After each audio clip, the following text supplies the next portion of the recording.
بسم اللہ الرحمن الرحیم۔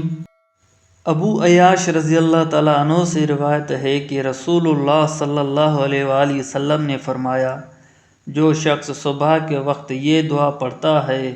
لا الہ الا اللہ وحدہ لا شریک لہ لہ الملک ولہ الحمد وہو علی کل شیء قدیر، اللہ کے سوائے کوئی معبود برحق نہیں، وہ یکتا ہے، اس کا کوئی شریک نہیں،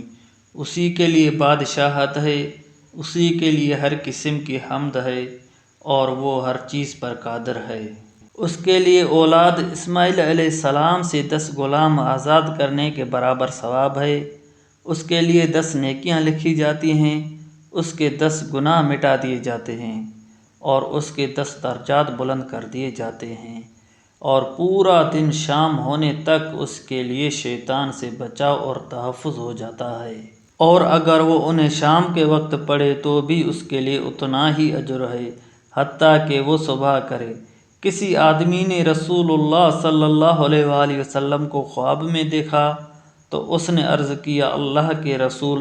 ابو عیاش آپ سے اس طرح حدیث بیان کرتے ہیں۔ آپ صلی اللہ علیہ وآلہ وسلم نے فرمایا، ابو عیاش نے سچ کہا۔